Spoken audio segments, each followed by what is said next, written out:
হ্যাঁ, কই ঘুম থেকে উঠলে হাসিটা মাস্ট। হ্যাঁ বাবা, ও মাম্মা, মাম্মা রে, গুড মর্নিং। দেখো দেখো দেখো, good morning, good morning Mithi সোনা, গুড মর্নিং মাম্মা। তুমিও বলো গুড মর্নিং মাম্মা। বলো বলো বলো। শীত পাচ্ছি, কত গরম বাবা। গুড মর্নিং বাবা। বলবে না গুড মর্নিং, তুমি ক্রাক করে শুধু হাসবে। গুড মর্নিং বলে ফেলো। ও হাসতে হবে না। Good morning, good morning, good morning, good morning, good morning. Morning everyone, welcome back to my channel Mithi's mom. আর মিঠিস মমের একটি নতুন ও ঝলমলে ব্লগে তোমাদের সকলকে জানাই অনেক অনেক ওয়েলকাম এবং ভালোবাসা। আশা করি দেশে এবং দেশের বাইরে যে যেখান থেকে আমার ব্লগটি দেখছো সকলে খুব খুব ভালো আছো, সুস্থ আছো। আমিও এবং আমার ফ্যামিলিরও সকলে খুব খুব ভালো আছি, সুস্থ আছি। আর প্রচণ্ড শীত পড়েছে, তাই শীতেতে মিঠির ঠাম্মার মিঠি মোজা পরে আছে, হচ্ছে না, জুতো পরিয়ে দিচ্ছে। যাই হোক, জুতোগুলো কিন্তু খুব শক্ত, মানে কাপড়ের একদম। তারপর আমি এখানে ব্রাশ করছি। আর ব্রাশ করতে না আজকে অনেকটা লেটও হয়ে গেছে বন্ধুরা, উঠতে একটু ঘুম থেকে দেরি হয়ে গেছে। তারপর ননদ পুজো করবে বলে এখানে বাগানে ফুল তুলছে। বাগান বলতে আমার শ্বশুর মশাই একদম শখের মিনি বাগান। আর আমার ননদ এখানে ফুল তুলতে তুলতে ঠাম্মির সঙ্গে গল্প করছে। ঠাম্মি মানে আমার ঠাম্মি শাশুড়ি। আমি এখানে বাসনগুলোকে জল আর কি ঝুড়িতে জলে ধুয়ে ঝাঁতে দিয়ে মিঠির খাবারটা বানিয়ে নিলাম। এবার মিঠির ঠাম্মিকে দিয়ে দেবো। মিঠির ঠাম্মি মিঠিকে খাইয়ে দেবে।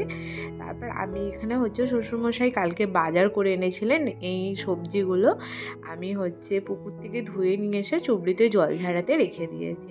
এইগুলো ফ্রিজে তুলে রেখে দেবে। ফ্রিজে তুলে রাখলে আর কি ধুয়ে পরিষ্কার করে জল ঝাঁটিয়ে রেখে দিলে আরও যখন কাটবো তখন আর কি ধুতে হবে না। তো যাই হোক, শীতের সবজি আমাকে খুব ভালো লাগে। আর এইদিকে মূলোর কালারটা দেখো, জাস্ট এত সুন্দর লাগছে, বলে বোঝাবার মতন নয়। তারপর আমি মিঠির গরম জল বসিয়ে দিয়েছি। আর মিঠির গরম জল বসাতে অনেকটাই সময় লেগে যায় বন্ধুরা।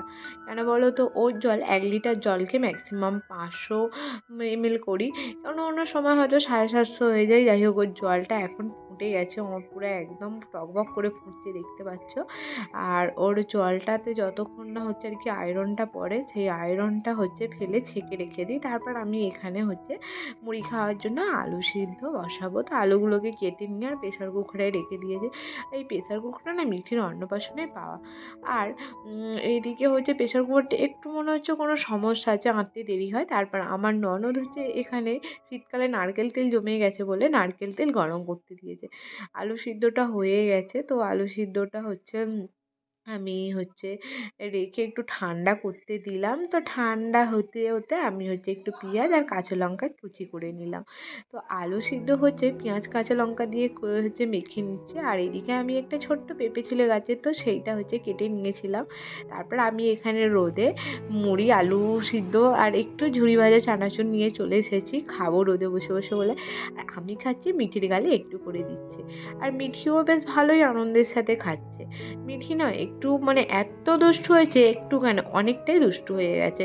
ওকে যখন ওর খাবার দেবো, ও খাবে না, থু থু করে ফেলে দেবে। আর এদিকে আমরা যা খাবো সেই খাবারটা ছোঁ মেরে কী করে তুলে নিতে হয় মিঠি বেশ ভালোই শিখেছে এখন। তারপর আমি মিঠির জলটা ফ্লাক্সে ঢুকিয়ে রাখলাম। আর ফ্লাক্সে আমি রাখছি ওর জলটা ঠান্ডা করেই রাখছি, কারণ এটাই ওআরএস পাইল করে রেখেছি। আর মিঠি নয়, ওর পেটটা একটু খারাপ হয়ে গেছে, তাই ওআরএস জলই খাওয়াচ্ছে। আর কাপে একটু ঢেলে নিয়েছিলাম। তারপর আর মুখটা দেখো, পুরো একদম পাঁচ হয়ে আছে। কেউ এখন কোলে নেয়নি, ওর মুখটা কি হচ্ছে মা, তোমার খেলনা কোথায়? এই মাম্মা ওখানে তোমার খেলনা। যাই হোক, মিঠির ঠাম্মি তোমার কি দোকান আছে, দোকানে প্রচণ্ড হাওয়া, ওই জন্য মা বললো ওকে আর কি উঠোনে রোদ আছে, তাই ওকে রোদে হচ্ছে ওই চট পেতে বসিয়ে দাও, আর আমি এদিকে রান্না করতে করতে মিঠির সঙ্গে গল্প করছি। তারপর এইদিকে ভাত হয়ে যেতে আমি চলে আসলাম। এইদিকে ডাল কৌটো দিয়ে দিয়েছিলাম হাতে, তো ওটাই বার করে নিলাম। আর বিয়ের আগে একটুখানি গরম কি অনেক গরম মনে হতো, এখন কিছুই মনে হয় না। তারপর মাছের ঝাল করেছি। তারপর আমি এখানে মিটির জন্য হচ্ছে ডাল সিদ্ধ দিয়েছিলাম, তো সেটাই ভালো করে ম্যাশ করে নিচ্ছি মিটিকে খাওয়ানোর জন্য। মিটিকে খাইয়ে স্নান টান করিয়ে নিয়ে এসে এখন ঘুম পাড়িয়ে দিয়েছি, আর মিঠি হচ্ছে ঘুম পড়েছে।